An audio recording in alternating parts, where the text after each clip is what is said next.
মাত্র এক মাস আগে দুই চিরশত্রু যুক্তরাষ্ট্র ও ইরানকে বসিয়েছিল এক টেবিলে। ইসলামাবাদ তখন সারা বিশ্বের কাছে কূটনীতির নায়ক। আজ সেই পাকিস্তানই এখন অভিযুক্ত। অভিযোগ, পাকিস্তান নাকি ইরানের যুদ্ধবিমান লুকিয়ে রাখছে নিজেদের ঘাঁটিতে। আর সিবিএস নিউজের এই রিপোর্ট প্রকাশের পর ট্রাম্প ট্রুথ সোশ্যালে লিখলেন, যুদ্ধবিরতির বেঁচে থাকার সম্ভাবনা 1%। শান্তির স্থপতি পাকিস্তান এখন রীতিমতো সন্দেহের আসামি।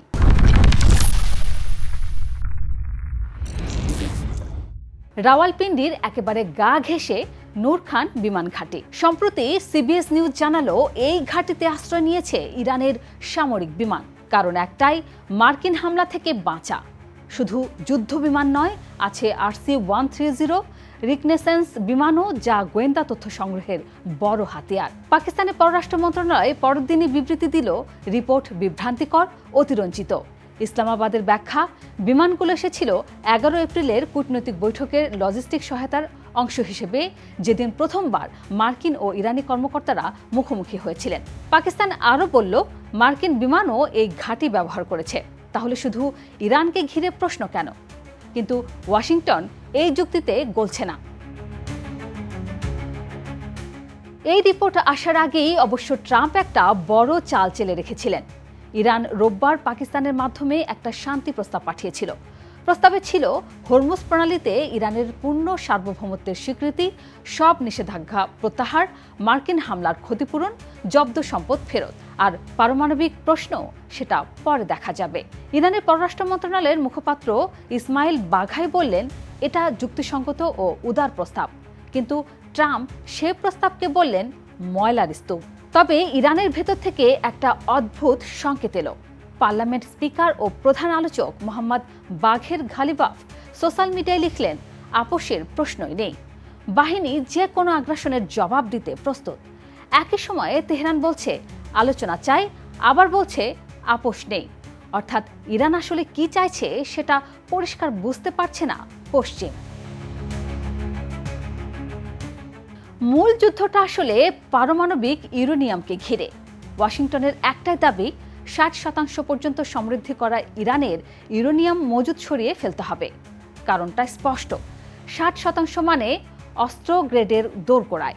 নেতানিয়াহু সিবিএস নিউজকে বললেন, এই উপকরণ আলোচনায় সরানো না গেলে সামরিক পদক্ষেপে ফিরতে বাধ্য হবে ইসরায়েল ও যুক্তরাষ্ট্র। ইরানের পাল্টা অবস্থান, আগে নৌ অবরোধ তোলো, নিষেধাজ্ঞা তোলো, তারপর পারমাণবিক কথা। কিন্তু 13 এপ্রিল থেকে হরমুজে মার্কিন নৌ অবরোধ চলছে। হরমুজের দুই পাশে দুই পক্ষ। এই দুই পক্ষের মাঝখানে দাঁড়িয়ে পাকিস্তান। 12 এপ্রিলের ইসলামাবাদ বৈঠক কোনো চুক্তি ছাড়াই শেষ হয়েছে। এরপর থেকে দুই পক্ষ সরাসরি কথা না বলে পাকিস্তানের মাধ্যমে বার্তা যাচ্ছে। কিন্তু সিএনএন জানাচ্ছে, ট্রাম্প প্রশাসনের একাংশ মনে করছে পাকিস্তান ইরানের কথাকে ওয়াশিংটনে নরম করে বলছে। আর ট্রাম্পের ক্ষোভ তেহরান পর্যন্ত ঠিকমতো পৌঁছাচ্ছে না। রিপাবলিকান সিনেটর লিন্ডসে গ্রাহাম বললেন, সরাসরি পাকিস্তানের মধ্যস্থতার ভূমিকা নতুন করে খতিয়ে দেখা দরকার।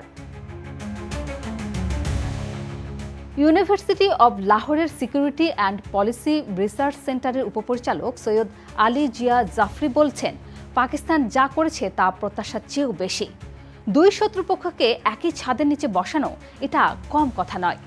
সবচেয়ে গুরুত্বপূর্ণ কথা হলো, ওয়াশিংটন ও তেহরান দুই পক্ষেরই কেউই পাকিস্তানকে এখনো বাদ দেয়নি।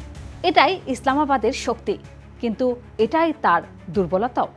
দুই পক্ষের বিশ্বাস ধরে রাখতে গেলে দুই পক্ষের সন্দেহ একসাথে বুকে নিতে হয়। বিশ্লেষকদের মত, এখনই পূর্ণমাত্রায় যুদ্ধ নাও আসতে পারে। তবে হরমুজে IRGCর সম্পদের বিরুদ্ধে সীমিত সামরিক অভিযানের সম্ভাবনা এখন সবচেয়ে বেশি।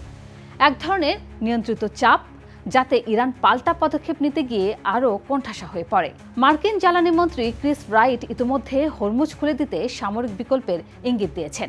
এদিকে ট্রাম্প এই সপ্তাহে বেজিং যাচ্ছেন। শি জিনপিং এর সঙ্গে ইরান ইস্যুতে আলোচনা হওয়ার সম্ভাবনা প্রবল। চীন এখন ইরানের সবচেয়ে বড় অর্থনৈতিক মিত্র।